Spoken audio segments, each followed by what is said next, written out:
1장 19절부터 22절까지입니다. 룻기 1장 19절부터 22절. 우리 다 같이 합독하시겠습니다. 시작합니다. 이에 두 사람이 베들레헴까지 갔더라. 베들레헴에 이를 때에 온 성읍이 그들로 말미암아 떠들며 이르기를 이가 나오미냐 하는지라. 나오미가 그들에게 이르되 나를 나오미라 부르지 말고 나를 마라라 부르라. 이는 전능자가 나를 심히 괴롭게 하셨음이니라. 내가 풍족하게 나갔더니 여호와께서 내게 비어 돌아오게 하셨느니라. 여호와께서 나를 징벌하셨고 전능자가 나를 괴롭게 하셨거늘 너희가 어찌 나를 나오미라 부르느냐 하니라. 아멘. 여러분, 우리는 지난주 이 시간에 이제 나오미의 삶이 얼마나 철저하게 다 비어졌는지를 우리가 같이 살펴보았습니다. 보통의 사람이면 여러분 그렇게 자기 삶이 텅 비게 되면 여러분 어떻게 할까요? 내 삶이 다 잃어버리고 다 비게 되었다. 그러면 여러분 일반적으로 사람들이 어떻게 하겠습니까? 어떻게든 악착같이 채우려고 하겠죠. 다시금 내 것을 악착같이 짊어지고 채우려고 애쓰고 노력할 것입니다. 그러면 여러분 지금 상황에서 나오미가 그렇게 악착같이 자기 것을 잡고 채우려고 한다면 이 나오미가 할 수 있는 일이 뭐가 있을까요? 여러분 한번 생각해 보십시다. 막간을 이용해서 잠시만 한 가지 말씀을 드리겠습니다. 지금 그렇게 하시라는 것은 아니고 앞으로는 우리 오후 시간에 에어컨을 트실 때 이거는 제 생각입니다. 이쪽 편은 에어컨을 좀 이렇게 틀어놓고 이쪽 편은 에어컨을 꺼놓으시면 이렇게 에어컨 바람을 싫어하시는 분들은 이쪽으로 이렇게 좀 앉으시면 그게 더 좋지 않을까 싶은데 그래서 동의하시면 그렇게 하시면 조금 좋을 것 같습니다. 몸에 열도 많고 나 갱년기라 가지고 지금 막 몸에 불난다 이러시는 분들은 이쪽으로 이렇게 좀 앉으시면 좀 시원해질 것 같고, 굳이 강단을 위해서는 에어컨을 안 트셔도 괜찮습니다. 왜냐하면 저는 뒤에 선풍기도 있고 하니까 그렇게 하면 되니까. 어른들 이 체온 조절이 잘 안 되시면 또 괜히 교회에서 예배드리고 돌아가서 감기 걸리는 일들이 있기 때문에 우리가 그렇게 좀 나누어서 하면 좋겠다 싶습니다. 어디까지? 나오미가 여러분 지금 악착같이 자기 것을 막 챙기고 모으려고 한다면 지금 상황에서 나오미가 어떻게 할 수 있을까요? 지금 남아있는 이 두 며느리 어떻게 하면 됩니까? 돌려보냅니까? 끝까지 데리고 가야 됩니까? 네, 맞습니다. 끝까지 데리고 가야 돼요. 그래서 여러분 실제로 나오미도 이제 예루살렘에 다시 양식이 생겼다는 소식을 듣고는 고향으로 돌아갈 때 두 며느리들을 잡고 데리고 출발을 했습니다. 여러분 나오미가 자기 노년에 그 마지막 보루 아니겠습니까? 가가지고 나는 일을 할 수도 없을 만큼 늙었어. 힘도 없어. 그렇다고 돌아갔을 때 나를 봉양해 줄 수 있는 사람이 있는 것도 아니야. 그러면 여러분 어떻게 생각하겠습니까? 이 며느리들이라도 내가 어머니 저희들은 이제 팔자 고치고 저 친정으로 돌아갈래요. 해도 어떻게 해야 되겠습니까? 안 돼. 너희들은 나랑 같이 가야 돼. 이렇게 해서 막 멱살을 잡고라도 데리고 가는 것이 이 나오미 입장에서는 여러분 자기가 살 길 아니겠습니까? 일반적으로 여러분 대부분의 사람들이 이런 상황에 처하면 그렇게 행동합니다. 내 것을 안 놓치려고 하고 어떻게든 자기 살 길을 찾으려고 하거든요. 여러분. 하지만 나오미는 자기 노년의 마지막 최후의 대책인 이 두 며느리들에게 어떻게 합니까? 한번 따라서 하십시다. 헤세드를 베푼다. 헤세드, 여러분 헤세드라는 말은 은혜, 자비, 인애 이런 의미거든요. 더 악해지고 더 독해져서 며느리들이 안 가겠다고 해도 끝까지 너희들 한번 시집 오면 뭡니까 그 집에 성경적이지는 않지만 그 집에 귀신이 돼도 그래야 되는 거 아닙니까? 그렇게 말하면 여러분 이 시대는 더한 시대거든요. 그러니까 시어머니가 낳아주지 않는 이상 이 두 며느리가 나갈 수 있는 방법이 없습니다. 그러니 여러분, 더 독해져 가지고 이 며느리들을 억지로라도 데리고 가야만 자신의 호구지책이 될 수 있거든요. 그런데 여러분, 나오미 어떻게 합니까? 그녀는 텅 빈 자기 삶에서 유일한 가진 것, 그 가진 것 두 며느리들을 어떻게 합니까? 친정으로 돌려보냅니다. 그러면서 나오미는 이렇게 축복하죠. 여호와께서 너희를 선대하시기를 원한다. 이 선대라는 말이 히브리어로 헤세드라는 단어입니다. 하나님의 복까지 축복해 주면서 오히려 며느리들의 앞날을 걱정해 주죠.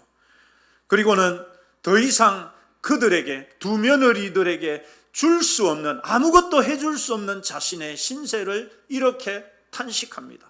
가령 내가 오늘 밤에 남편을 둬가지고 아들을 낳는다고 하자. 그렇더라도 그 자식이 언제 자라가지고 너희들하고 결혼할 때까지 어떻게 기다리겠느냐? 내 딸들아, 그렇지 아니하다. 하나님의 손이 나를 치셨기 때문에 나는 너희로 인해서 더욱 마음이 아프다. 너희들을 생각하니까 내가 마음이 너무 아프다, 이 말이거든요. 여러분, 나오미의 삶은 모든 것을 다 잃고 텅 비었지만 그래도 그녀의 마음만큼은 그렇지 않았습니다. 여러분, 한번 따라서 하십시다. 마음만큼은 그러하지 맙시다. 여러분, 삶은 비록 힘들고 우울한 일이 많고 문제가 있고 하더라도 우리 마음은 그러지 말자. 마음은 그렇지 말자. 여러분, 나오미라고 왜 마음이 아프지 않았을 것이며 왜 이후 그녀의 삶이 걱정되지 않았겠습니까?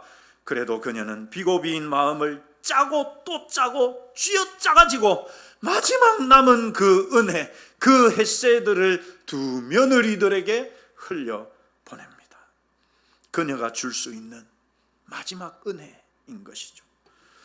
여러분, 이때까지만 해도 이 나오미는 이 자신의 이 선택, 그 자신이 줄 수 있는 짜고 짜내가지고 준 그 베푼 그 은혜가 얼마나 큰 것으로 다시 자기에게 돌아올지는 나오미는 전혀 상상도 못했습니다. 여러분, 이제 오늘 읽은 본문은 그 다음의 이야기로 이어집니다.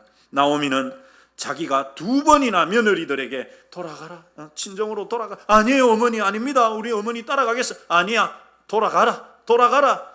두 번이나 그렇게 며느리들에게 친정으로 돌아가라고 말했기 때문에 이제는 두 며느리들이 다 돌아갈 줄 알았어요. 떠나갈 줄 알았습니다.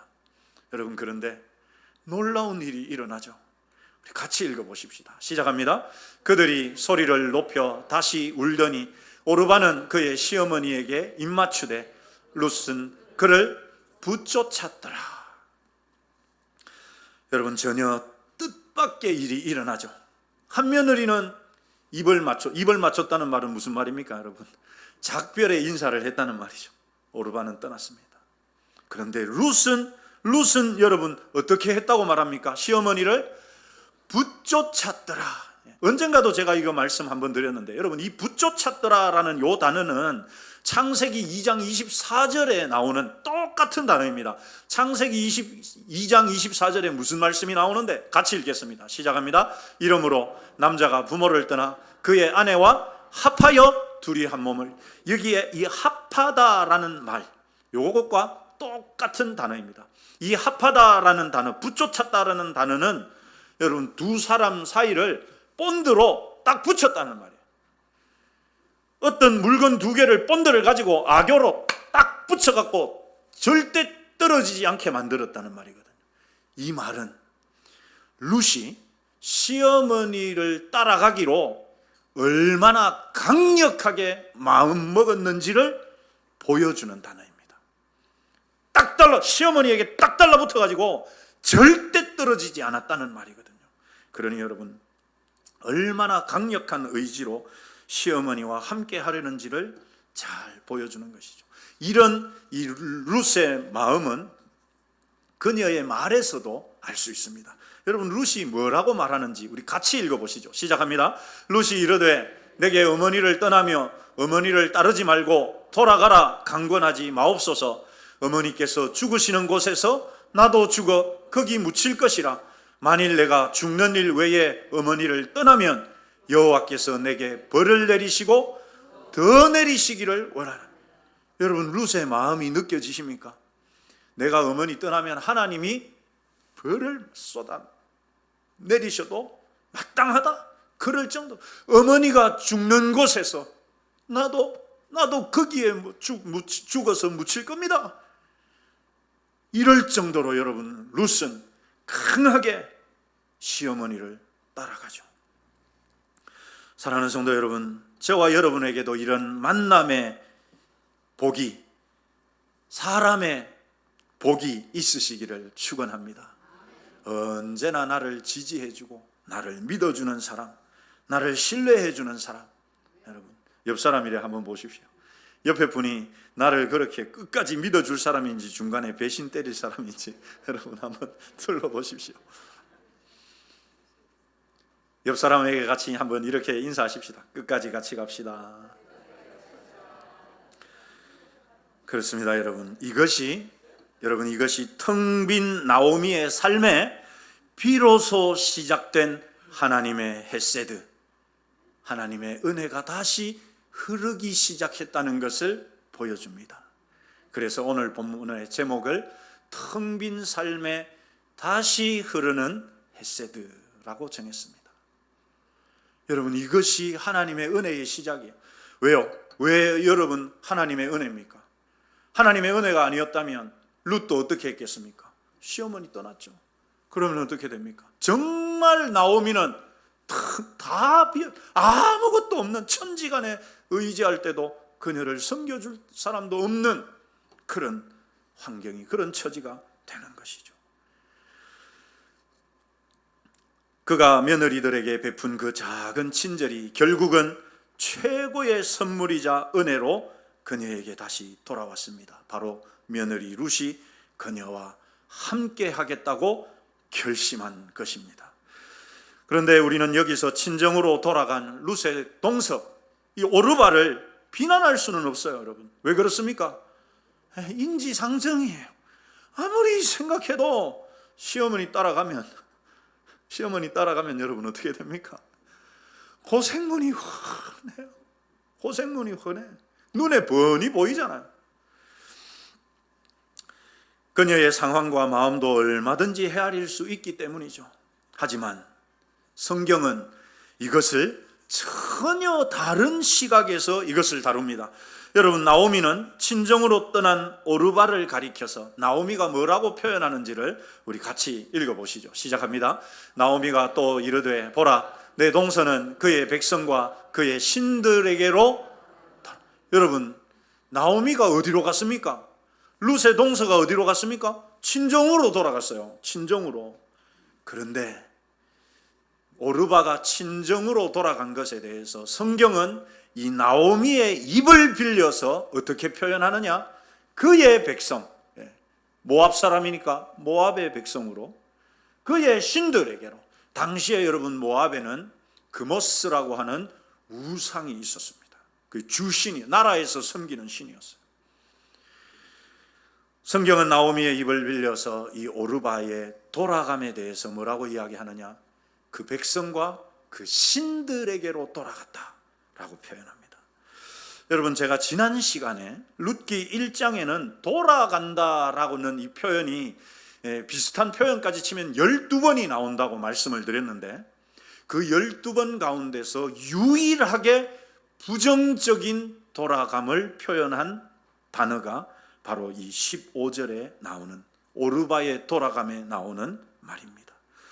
여러분, 비록 오르바는 현실적인 문제와 자기의 미래를 위해서 선택했지만 그것은 하나님을 등지는 결과였습니다.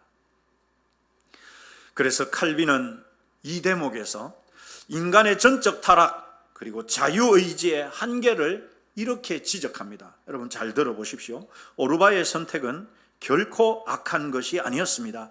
그것은 지극히 상식적이고 합리적이며 인간 본성에 충실한 선택이었습니다. 하지만 오르바의 돌아감은 언약 밖으로의 퇴보였습니다. 이것이 바로 자연인의 한계입니다. 우리 같이 읽어보시죠. 시작합니다. 은혜가 개입되지 않은 인간은 결국 자기의 안위와 익숙한 우상의 품으로 돌아갈 수밖에 없습니다. 여러분, 이게 무슨 말이냐 하면, 하나님이 은혜를 부어주시지 않으면 인간은 그 본성상 자기 자신의 안위만을 찾게 되어지고, 그리고는 또 익숙한 우상을 찾아서 돌아가게 된다는 말이거든요. 여러분, 여기서 우리가 이 오르바와 룻이 아니라 나오미를 비교해 볼 수 있습니다. 여러분, 제가 아까 나오미를 이야기하면서 대부분의 사람이 자기의 삶이 텅 비게 되면 두려워하고 불안해서 채우려고 하고, 있는 것을 안 빼앗기려고 악착같이 붙잡으려고 하거든요. 이게 여러분 자연인, 하나님의 은혜가 없는 상태, 그게 자연인들의 모습입니다. 그런데 여러분, 나오미는 어떻게 합니까? 거기에 하나님의 은혜를 받아서 그걸 짜고 짜내어 가지고 자신의 것을 놓아주죠. 이게 은혜의 사람의 모습입니다. 그런데 여러분, 오르바는 어떻게 합니까? 당장 딱 보니까 이 시어머니 따라갔다가는 나도 죽게 생겼거든. 그러니까 어떻게 합니까? 자신의 안위를 위한 길을 찾아가는 것이죠. 이것이 여러분, 하나님의 은혜가 없는 일반 사람들의 모습입니다. 그런데 룻은 달랐습니다. 룻의 결단은 인간적인 눈으로 볼 때는 여러분 어떻습니까? 어리석죠. 저 바보 같은, 그가 어디라고 저 시어머니 저 따라가려고 그러나. 룻의 선택은 인간적인 눈으로 보면 어리석은 선택이고 고난을 자초하는 선택입니다. 그런데 여러분, 룻이 뭐라고 고백합니까? 같이 읽겠습니다. 시작합니다. 룻이 이르되 어머니의 백성이 나의 백성이 되고 어머니의 하나님이 나의 하나님이. 여러분, 이 룻의 이 고백이 좀 전에 오르바가 돌아간 것과 비교해 보면, 이 오르바는 시어머니 나오미와도 비교되지만 동서인 룻과도 비교가 되거든요. 그 오르바는 그의 백성과 그의 신들에게로 돌아갔지만, 이 룻은 지금 뭐라고 말합니까? 나는 어머니의 백성이 되고 어머니의 믿는 그 하나님이 나의 하나님이 될 것. 여러분, 이것은 룻의 신앙 고백. 성경 가운데 여러 명의 신앙 고백하는 것들이 나오는데요, 이 룻의 고백은 그야말로 예수님 앞에서 주는 그리스도시요 살아계신 하나님의 아들이십니다 라고 고백했던 그 베드로의 고백만큼이나 여러분 위대한 신앙 고백이었습니다. 그래서 이 위대한 신앙 고백으로 인해서 그녀는 결국 이스라엘 백성 중에 이스라엘 백성이 되고, 하나님도 기꺼이 그녀의 하나님이 되어 주시죠. 여러분, 오르바의 이름은 이 성경 오늘 1장 15절부터 22절까지 해서 오르바의 이름이 딱 나오고 나서 그 뒤로는 오르바의 이름을 한번 찾아보십시오. 눈을 씻고 봐도 오르바는 등장하지 않습니다. 그런데 여러분, 룻은 계속해서 등장합니다. 게다가 여러분, 이 룻의 이름은 어디에도 나옵니까? 예수님의 족보에도 다 이름이 올라가 있습니다. 사랑하는 성도 여러분, 오늘은 우리가 어버이 주일로 보내고 있죠. 사실 믿지 않는 사람들 중에도, 그죠? 교회 다니지 않는 사람들 중에도 정말 지극정성으로 부모님께 효도하는 사람들이 적지 않습니다. 어떤 분들은 신앙생활은 하지만 잘못된 신앙 때문에 오히려 부모님을 공경하지 않는 그런 사람들도 있죠. 하지만 여러분, 올바른 신앙은 올바른 부모 공경을 갖게 합니다.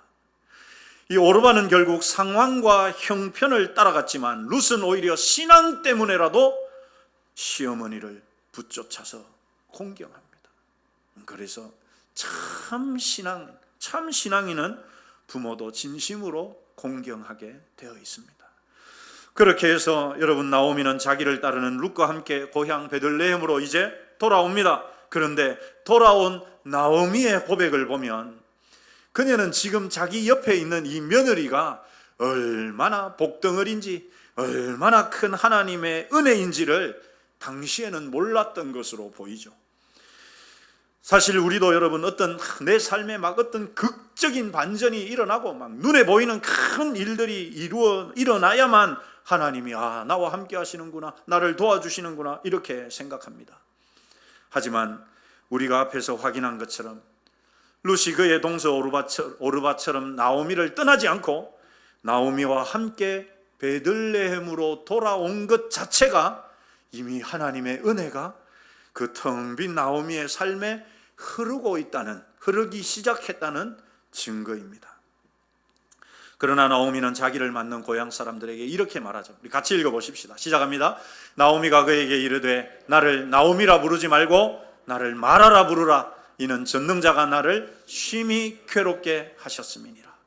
여러분, 나오미라는 이름은 나의 기쁨이라는 뜻, 마라는 쓰다, 괴롭다는 뜻이거든요.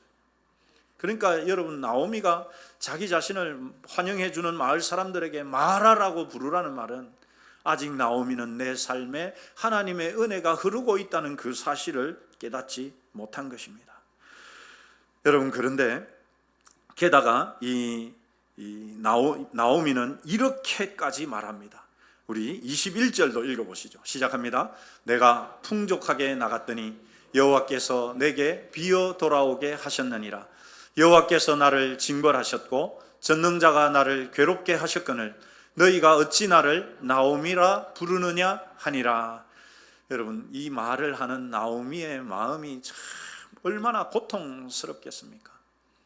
남편도 잃고 두 아들들까지 다 잃고, 그렇다고 모압에서 번듯한 재산이라도 모아온 것도 아니에요. 여러분, 그런데 우리가 이 말씀 20절과 21절 이 두 구절을 연결해서 보면 이 말씀이 아주 특별한 이 문장 구조로 되어 있다는 것을 알 수가 있습니다. 여러분, 제가 붉은색으로 표시를 해놨는데 나오미가 20절과 21절에서 자기 신세 한탄처럼 말하는 이 고백 속에 하나님을 표현하는 단어가 여러분 몇 개가 나옵니까? 4개가 나오죠. 2개가 전능자고 2개는 여호와입니다. 그런데 여러분, 이 배열을 한번 잘 보십시오. 전능자가 시작과 제일 끝에 나오죠. 그리고 그 안에 2개는 뭡니까? 여호와라는 단어가 그 안에 2개가 들어있어요. 그러니까 여러분, 이 20절과 21절 이 2절밖에 안 되는데 하나님이라는 언급을 나오미가 4번을 사용한다는 말은 여러분 잘 들으셔야 됩니다. 나오미는 단순하게 그냥 아이고 내가 팔자가 없어가지고 사나워가지고 내가 이 모양 이 꼴이 됐지라고 한탄하고 탄식하는 것이 아닙니다. 지금 자신의 삶은 지금 풍비박산나다시피 텅 비어버렸지만 어찌됐건 그것은 누가 하는 일이다, 하나님이 하시는 일이라는 기본적인 그 신앙 믿음은 있다는 것을 우리가 알 수가 있습니다. 4번의 하나님을 말한다는 것은요, 그러니까 비록 자기의 삶이 텅 비어버리고 다 깨어졌지만 그렇게 만든 분은 하나님이라는 최소한의 신앙과 믿음이 있다는 것을 알 수가 있습니다. 자, 그런데 여러분, 여기에서 재미있는 표현은 전능자가 시작과 끝에 있고 그 안에 여호와가 2개가 들어있습니다. 자, 그런데 이 전능자와 관련된 이 단어, 전능자와 관련된 단어를 이렇게 보면 여러분, 둘 다 전능자가 사용될 때는 어떤 단어가 같이 나옵니까? 나를 괴롭게 했다는 단어가 2개가 똑같이 나옵니다. 그렇죠? 전능자가 괴롭게 했다. 그러니까 하나님이 사실상 지금 이 모양, 내가 이 모양 이 꼴이 된 거는 하나님이 하신 거라는 그런 말이죠. 그런데 여러분, 이 괴롭게 한 그 원인이 어디에 있느냐? 이것은 여호와라는 단어와 관계가 있습니다. 자, 이렇게 보면 여호와께서 어떻게 하셨다? 비어서 텅 비어가지고 돌아오게 하셨다. 여호와께서 나를 어떻게 하셨고? 징벌하셨다. 자, 그러면 여러분 제가 설명을 해드리겠습니다. 하나님께서 나를 괴롭게 하신 것이 뭐냐 하면, 하나님이 나를 괴롭게 하셨는데 그 괴롭게 하신 게 뭐냐 하면 내가 텅 비어서 돌아온 것인데 사실상 그것은 하나님의 뭐다?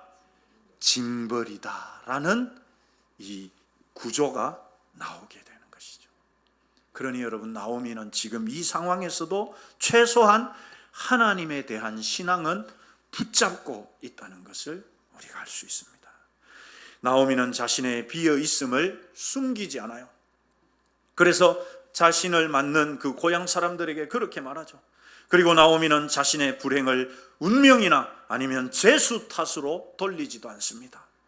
그녀는 이 모든 고통의 주관자가 하나님이시라는 것을 고백하고 있습니다.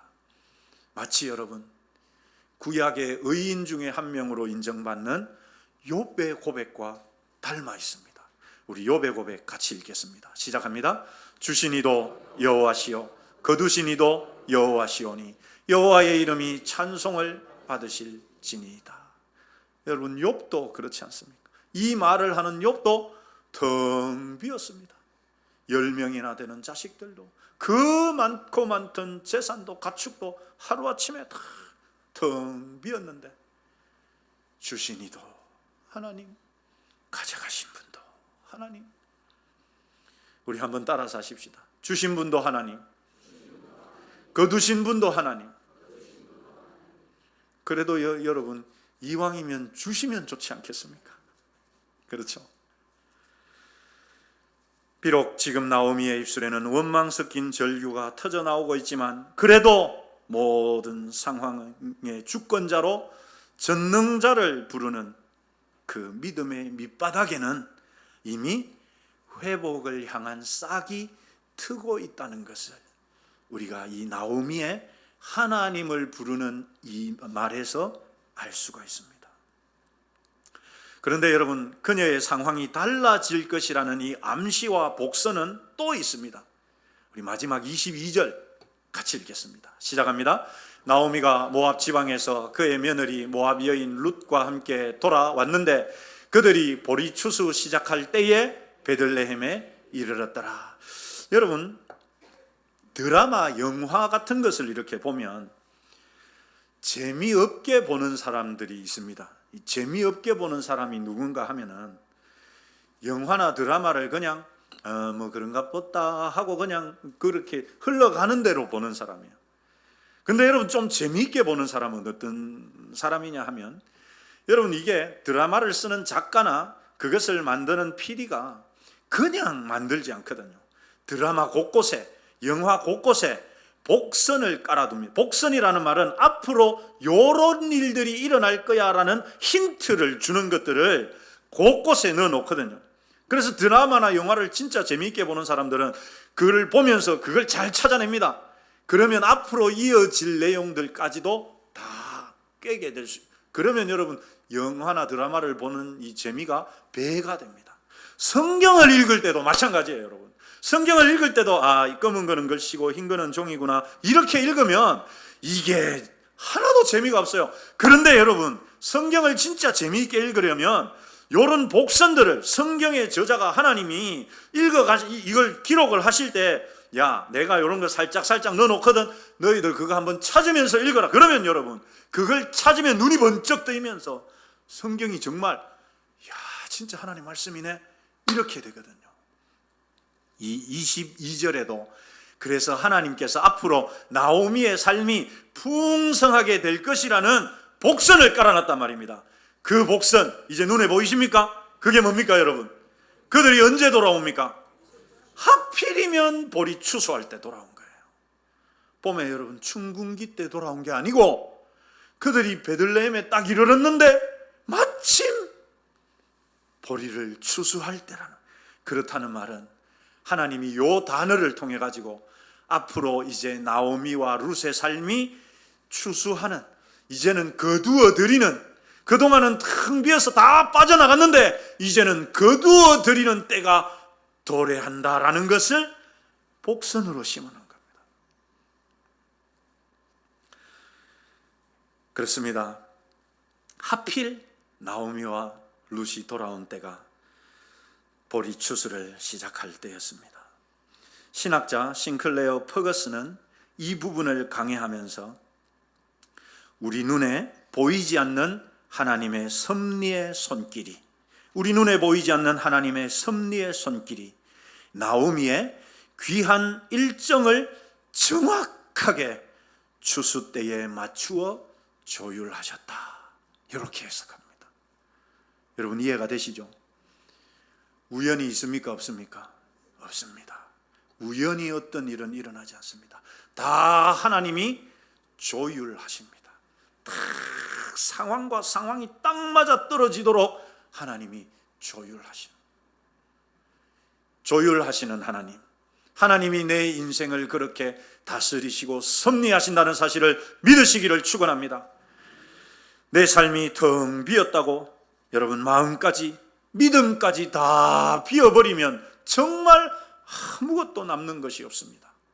여러분 꼭 기억하십시오. 내 삶이 어려움이 생기고 문제가 생겨가지고 다 빠져나가고 텅 비었다. 그렇다고 해서 여러분 믿음까지 마음까지 다 비어버리면 정말 아무것도 남는 것이 없습니다. 비록 나오미의 삶은 다 잃고 텅 비어 있었지만 그런 상황에서도 나오미는 며느리들에게 짜고 짜내서 없어도 짜내가지고 은혜를 흘려보냈고 전능자 하나님을 붙잡았습니다.